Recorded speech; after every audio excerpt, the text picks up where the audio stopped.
Hey, what's going on, future AMPs? This is Professor Ortiz. This week is going to be pretty lengthy, so I've broken down the lectures into two parts. This will be the first part, and the second part should be posted in a few hours today. So let's get started. The first part is going to deal with structural materials. And during this lecture, I would like for you to pause and take notes. I will add some notes that I think that you all should probably consider reading. They will be, as every week, along with the PowerPoint slides that I always upload. So, a quick introduction to this first part lecture is the techniques and materials used in the early years of aviation were quite primitive by modern standards, like in today's world, right? So the Wright brothers flyer, for example, was made from steel, wire, cable, silk, and wood, like the first planes, right? I think we've all seen that in the East Coast, the first flight. However, as aircraft development advanced, a breakthrough occurred in the aircraft aluminum industry. Metallurgists found that mixing or alloying aluminum with other metals resulted in much stronger material. In fact, alloying increased the tensile strength of pure aluminum from about 1300 psi to a tensile strength of 65,000 psi or greater, which is equivalent to a structural steel. As the need for aluminum alloys grew, manufacturers continued to refine them, produce materials with better corrosion resistance and greater strength. We all know that aircrafts that are parked in hangars that are closer to the coast, whether this is the East Coast or the West Coast, they tend to corrode quicker. They tend to be affected by corrosion because they're closer to the coastal areas, which brings a lot of humidity and the ocean breeze. And today, military aircraft are constructed of about 65% of aluminum and 35% of other alloy materials, including titanium, Inconel, silver, and nickel. Civilian aircraft are approximately 80% aluminum alloy and 20% of other alloys. In addition, aluminum alloys, there's also composite materials that are being used for more applications in aircraft structures in today's world. For example, a typical Boeing 737 aircraft utilizes graphite, Kevlar, fiberglass, composites in flight controls, and fairings. The use of these materials saves more than 600 pounds in weight. Money, that means that you can probably transport about 2 to 3 more individuals per flight. And in today's world, if you think about dollars, everybody's paying an average about $450 for a flight, right? So that means that you're talking about $1,300 to $1,400 per flight more with saving weight by using alternative materials, structural materials. However, while aircraft manufacturers continue to find uses for composite materials, aluminum and steel alloys remaining in mind that the popular materials are always going to be used in structural materials and structural applications where materials are in lightweight. So, properties of metals. A given metal can possess several properties. Among these are strength, hardness, malleability, ductility, brittleness, conductivity, expansion, elasticity, toughness, fusibility, and density. So, when we talk about strength, one way to classify metals in according to the amount of strength they possess, like how strong, how rigid, how much beating they will take because of flight. A metal's strength is determined by the percentage of parent material, which is like the predominant material being used, and other elements used to make an alloy. Tensile strength: when a piece of sheet metal is pulled from each end, The resultant force is called tension. The ability to withstand tension is called tensile strength and is measured in pounds per square inch. Since the strength values for several metals are rated to several thousands psi, the letter K is often used to represent the last three zeros of the psi rating. Therefore, a tensile strength of 70,000 psi is written as 70 ksi. Now, moving on, we can also talk about shear strength. Shear strength describes a metal's ability to resist opposing forces. A rivet holding two or more sheet metals together, resisting the force of the sheets trying to slide apart, is a good example of shear load, where the sheets, all three sheets, are being held by a rivet, right? So the rivet will hold all three sheets like this. Now they're all trying to move in different directions during flight, so the rivet keeps them in place, right? The bearing strength is the ability of a joint to withstand any form of crushing or excessive compressive distortion. Material under a compression load usually fails by buckling or bending or warping. The force at which something buckles while being compressed varies with an object's length, cross-sectional area, and the shape. Hardness. A metal's hardness refers to the ability to resist cutting, penetration, or abrasion. The tensile strength of steel relates directly to its hardness. But for most metals, this relationship is not absolute. Some metals are hardened through heat treating or work hardening, while others are softened by a process called annealing. So annealing means that the materials will be softened by the process. Malleability, a material's ability to bend, formed, or shape, working, cracking, or breaking is called malleability. So hardness and malleability are generally considered opposite characteristics in aviation. To help increase malleability, several metals are annealed or softened. In this condition, complex shapes can be formed. After forming is complete, the metal is then heat treated to increase its strength. A metal may be fully annealed when the forming is started, but hammering and shaping can harden it to such an extent that it must be re-annealed before forming is completed. Now, moving forward, we're going to also talk about ductability, right? So the ability of a metal to draw into wire stock, extrusions or rods, is called ductability. Ductile metals are preferred for aircraft because of their ease of forming and resistance to failure under shock loads. We're talking about electricity. For this reason, aluminum alloys are often used for cowlings, fuselage, and wing skins, and form or extruded parts such as ribs, spars, and buckle heads. Density is a material's mass per unit volume, and throughout this section, the term is used to compare the weight of various metals. The standards from which a metal's density is determined is water. For example, 1 cubic centimeter of pure water weighs 1 gram and therefore has a density of 1. Aluminum has a density of 2.7, therefore a cubic centimeter weighs 2.7 grams. In the English system, a cubic inch of pure water weighs about 0.03611 pounds, and aluminum with its density of 2.7 weighs about 2.7 times that amount. Now, I would like for you to pause the video right now and take a quick look at figure 7-1, which explains how a material's mass per unit volume is called its density. Water, which is used as a standard measurement, weighs 1 gram per cubic centimeter and has a density of 1.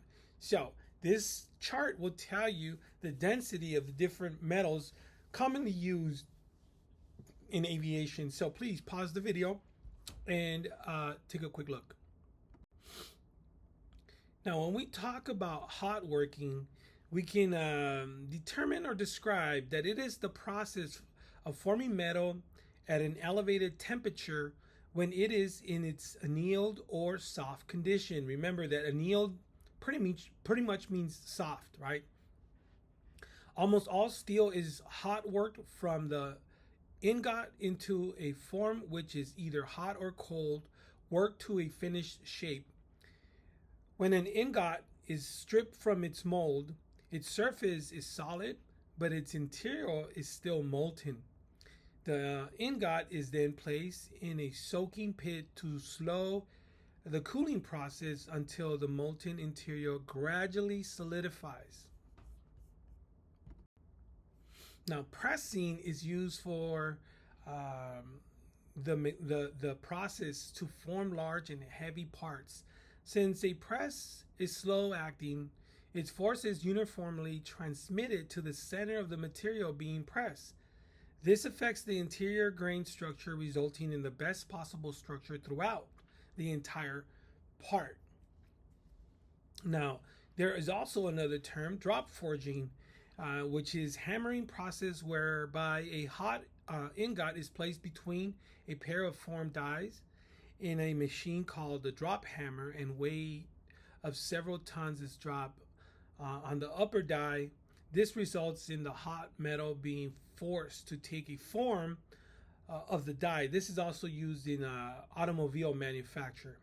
Because the process is very rapid, the grain structure of the metal is altered, resulting in a significant increase in the strength of the finished part. And when we talk about hammering, that is the type of forging that is usually used in small parts because it requires a metal worker to physically hammer a piece of metal into its finished shape. The advantage of hammering is that the operator has control over both the amount of pressure applied and the finishing temperature. This type of forging is usually referred to as a smith forging and is used extensively where only a small number of parts are needed. In addition to a forming operation, hammering hardens the metal. So this is typically used for small parts. Now, when we talk about cold working in aviation, that is a process that is performed well below a metal's critical temperature and ranges from the manual bending of sheet metal for skin repairs to drawing seamless tubing and wire.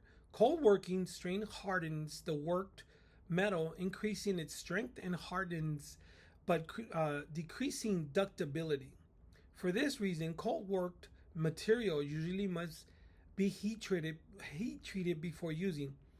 While there are several cold working processes, the two that are most common are cold rolling and cold drawing. Cold rolling usually refers to rolling a metal at room temperature to its approximate size. Once this is done or achieved, the metal is pickled to remove any scale and then passed through a chilled finishing roll. This results in a smooth surface and extremely accurate dimensions.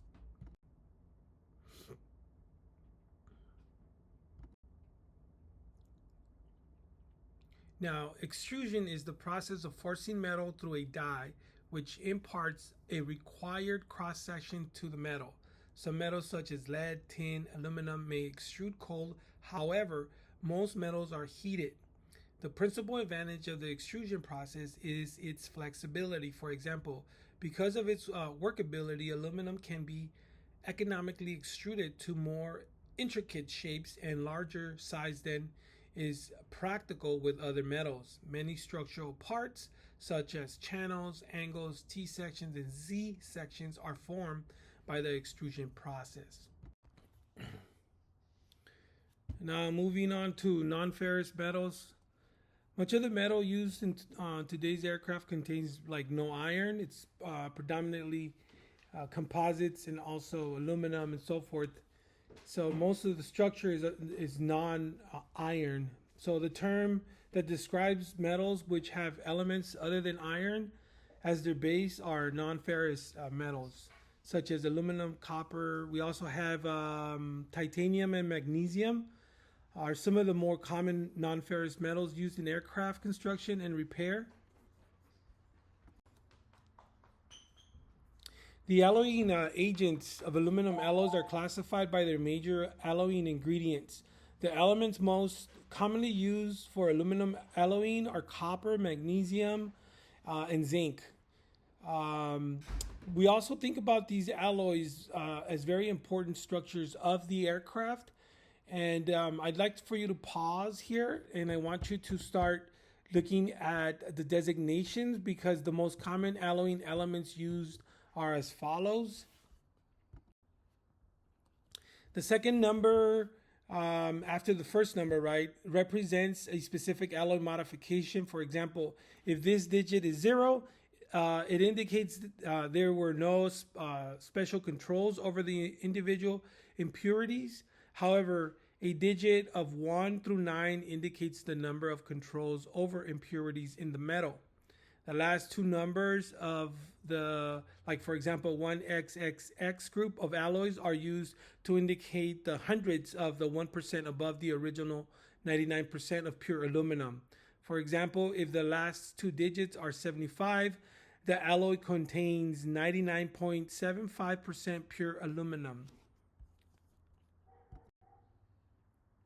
And this is where I want you to completely, for sure, pause the video. I want you to read over this slide. It's very important for you all to kind of get an understanding. There's no point of me just reading this. I would like for you to pause the video and take notes.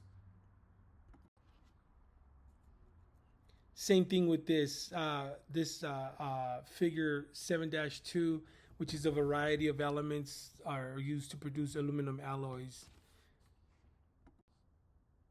Now, moving forward, we talk about heat treatment. Is a series of operations involving the heating and cooling of metals in their solid state. Its purpose is to make the metal more useful, serviceable, and safe for a definite purpose. By heat treating, metal can be made harder, stronger, and more resistant to impact. Heat treating can also make a metal softer and more ductile. However, one heat treating operation cannot produce all characteristics of quality materials for aircraft. In fact, some properties are often improved at the expense of others. Excuse me. In fact, some properties are often improve at the expense of others. What that means is that you got to balance out, how the mixture is as they are produced. All heat treating processes are similar in the way that they involve the heating and cooling of metals.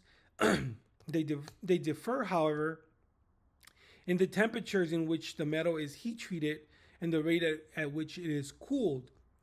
There are two types of heat treatments used on aluminum alloys. One is called solution heat treating, and the other one is known as a precipitation heat treatment. Some alloys, such as the 2017 and 2024, develop their full properties as a result of solution heat treatment, followed by a 4-day of cooling or aging, as commonly called, at room temperature. However, other alloys such as 2014 and 7075 require both heat treatments. The process of heating certain aluminum alloys to allow the alloying elements to mix with the base metal is called solution heat treating. In this process, metal is heat treated either molten sodium or potassium nitrate bath, or in a hot air furnace to a temperature just below its melting point. The temperature is then held to within about plus or minus 10 degrees, it's the standard deviation of Fahrenheit, of this temperature, and the base metal is soaked until the alloying element is uniform all throughout the surface. Once the metal has sufficiently soaked, it is removed from the furnace and cooled or quenched. It is extremely important that no more than about 10 seconds elapse between removal of an alloy from the furnace and the quenching process. The reason for this is that when a metal leaves the furnace and it starts to cool, its alloying metal begins to precipitate out of the base metal. If this process is not stopped, large grains of alloy become suspended in the aluminum and weaken the alloy. Excessive precipitation also increases the likelihood of intergranular corrosion. And remember, corrosion is the worst enemy of an aircraft. Now, annealing is a process that softens a metal and decreases internal stress. In general, annealing is the opposite of hardening. To anneal an aluminum alloy, the metal's temperature is raised to an annealing temperature and held there until the metal becomes thoroughly heat soaked. It is then cooled to about 500 degrees Fahrenheit at a rate at about 50 degrees per hour. Below 500 degrees Fahrenheit, the rate of cooling is not important. When annealing clad aluminum metals, they should be heated quickly and as carefully as possible. The reason for this is that if clad aluminum is exposed to excessive heat, some of the core materials tend to mix with the cladding. This reduces the metal's corrosion resistance. Hence, you're weakening the material or the metal. Now, figure 7-3 would be another slide that I would like for you to pause. Aluminum alloys are heat treated to increase their strength and improve their working characteristics. Heat treatment temperatures or soak times are critical to disperse the alloying elements. Again, please pause and review this slide. Strain hardening. Both heat treatable and not heat treatable aluminum alloys can be strengthened or hardened through strain hardening, also referred to as cold working or work hardening. So those terms are interchangeable. Pay attention to that. Take note. This process requires mechanically working a metal at a temperature below its critical range. Strain hardening alters the grain structure and it hardens the metal. The mechanical working can consist of rolling, drawing, or pressing. Heat treatable alloys have their strength increased by rolling after they have been solution heat treated. On the other hand, non-heat treatable alloys are hardened in the manufacturing process when they are rolled to their desired dimension. However, at this time, these alloys are hardened too much and must be partially annealed. Terminology is important, okay? So pay attention to some of these definitions. Now we're going to talk about magnesium and its alloys. Magnesium alloys are used for casting, and its wrought form is available in sheets, bars, tubing, and extrusions. Magnesium is one of the lightest metals, having sufficient strength and suitable working characteristics for use in aircraft structures in today's world. It has a density at about a 1.74 compared with 2.69 for aluminum. In other words, it weighs only about 2/3 as much as aluminum. Magnesium is obtained primarily from electrolysis of seawater and brine from deep wells and lacks sufficient strength in its pure state. Excuse me. Okay, so when it's alloyed with zinc, aluminum, thorium, zirconium, or magnesium, it develops strength characteristics that make it quite useful. That's magnesium. Please excuse me, I feel like I'm getting sick. Now, one of my favorite metals is titanium and its alloys. Titanium and its alloys are lightweight metals with very high strength. I really like them because of that characteristic. They're super strong and really lightweight. Pure titanium weighs about 0.163 pounds per cubic inch, which is about 50% lighter than stainless steel. Yet it is approximately equal in strength as iron. Furthermore, pure titanium is soft and ductile with a density between of aluminum and iron. Titanium is a metallic element which, when first discovered, was classified as a very rare metal. However, in 1947, its status was changed due to the importance as a structural metal. In the area of structural metallurgy, it is said that no other structural metal has been studied so extensively as has the advanced aircraft structures so rapidly. Nickel and its alloys, something that I'm not very familiar with, but as an aircraft technician, you need to be more familiar with two nickel alloys. They are the Manal and the Inconel. So Manal contains about 68% nickel and 29% copper, along with small amounts of iron and magnesium. It can be welded as it has a good machining characteristics, so it's workable. Certain types of Manal, especially those containing small percentages of aluminum, are heat treatable to tensile strength equivalent to steel. Manal works well in gears and parts that require high strength and toughness, and also a lot of heat and friction, as well as for parts in exhaust systems that require high strength and corrosion resistance at elevated temperatures and also altitude. Copper.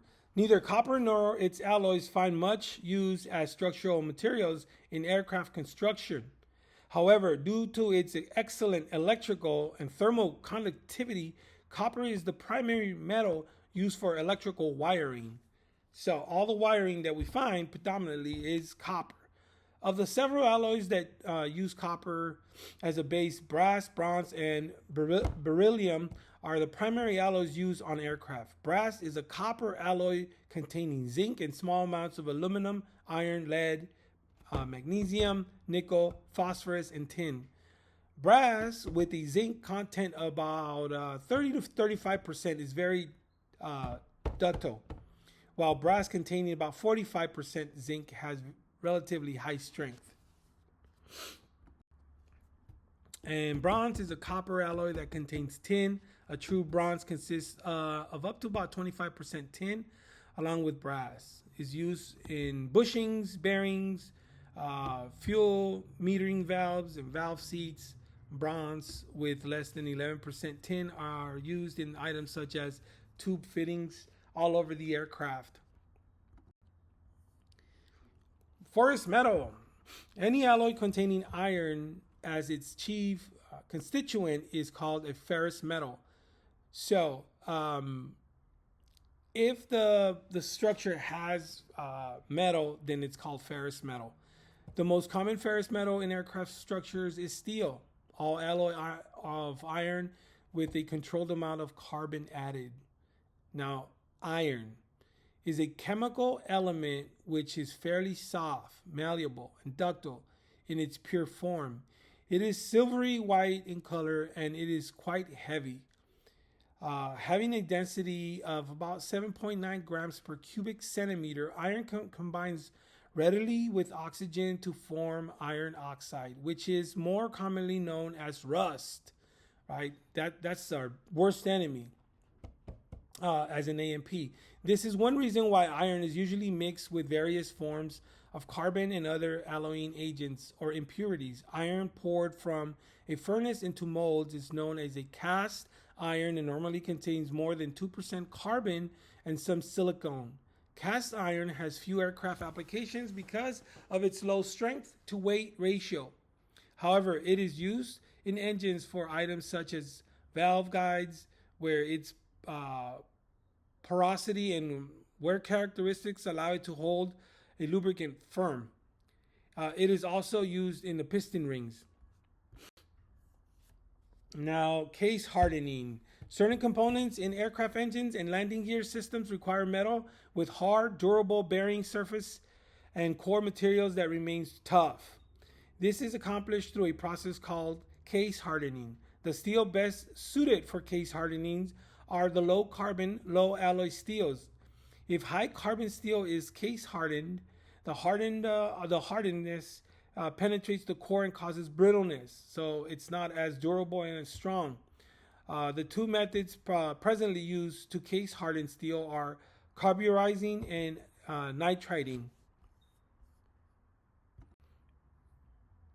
Now, moving from the metals, we do shift into non-metallic structural materials, played a very important role in the early days of aviation. However, after the introduction of aluminum, non-metallic materials the industry saw considerable less use for wood, non-metallic applications and materials. Today, aluminum is still the most widely used material in the construction and repair of aircraft. However, since its introduction, several new materials have come into use, many of which are spin-offs from the space program.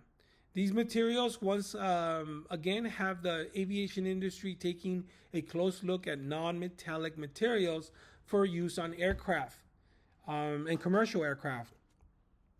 So we talk about wood.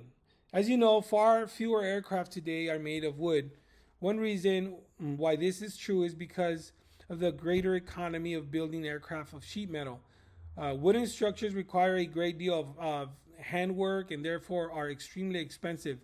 It is possible, however, that as an aviation maintenance technician, you could be involved in the restoration of a classic wooden aircraft or be asked to make repairs to a wooden home-built aircraft. Therefore, it is important for you to be familiar with the materials used when building aircraft using non-metallic structural materials. Therefore, you got to get on point with the non-metallic structural materials, such as plastics. Just as plastic has become a major part of our everyday life, it is also becoming as important element in the construction of aircraft. Plastic or resins fall into two major classifications: thermoplastics and thermosettings. So thermoplastic resin materials in their normal state are hard, but become soft and pliable when heated.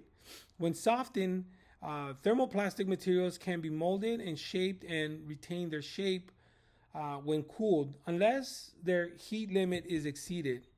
This process can be repeated many times without damaging or disrupting the integrity of this material. So epoxy resin, something I have a lot of experience with, is great to work with. But it takes some time to practice and get familiar and comfortable working with epoxy resin, as it could be messy. Another type that we talk about is the polyester, which is laminated structures in epoxy resin. Epoxy has a low percentage of shrinkage, high strength for its weight, and the ability to adhere to a wide variety of materials. Unlike polyester resin, which requires a catalyst, epoxy resin requires a hardener or cutting agent. Non-metallic components. In addition to non-metallic materials used in aircraft structures, modern aircraft utilize a great deal of non-metallic materials on a variety of important components. Therefore, you as an A&P should be familiar with these materials as well as their proper use and handling. And storage too. When we talk about seals or packings, serve both to retain fluids in their operating system and to exclude air and contaminants. However, with the increased use of high pressure fluid system, packing and gaskets must also be able to perform under a wide range of operating pressure and temperatures. As a result, packings are made in the form of O-rings, V-rings, and U-rings, each designed for a specific purpose. As an example, synthetic or natural rubber packings are generally used as running seals in units that contain moving parts such as actuating cylinders, pumps, and selector valves. This figure shows a couple examples of what we're talking about. The O-ring packings effectively seal in both directions and therefore are used to prevent both internal and external leakage. O-rings are the most commonly used seals in aviation. In installation subject to pressure above 1500 psi, backup rings are used with O-rings to prevent the O-ring from being forced out or exerted. Most O-rings are similar in appearance and texture. And manufacturers' color coding on some O-rings is not a reliable or complete means of identification. So don't get used to a particular vendor, because sometimes you'll get a different vendor and their color code might be different. So the color code identifies only system, fluid, or vapor compatibility, and in some cases the manufacturer. In addition, the coating on some O-rings is not permanent.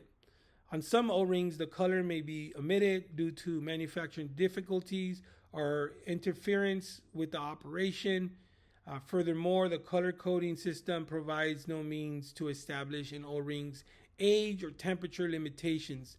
To avoid these problems, O-rings are available in individual, hermetically sealed envelopes labeled with all pertinent data and information for proper use. The part number on a seal envelopes provide the most reliable compound identification data and information for use.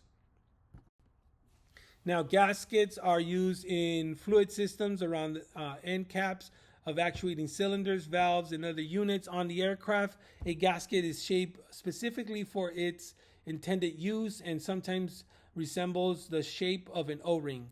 Gasket materials used in stationary applications between two flat surfaces include copper, cork, and rubber. Sealant curing. The curing rate of mixed sealant varies with temperature and humidity, and also location around the world. For example, at temperature below 60 degrees Fahrenheit, curing is extremely slow.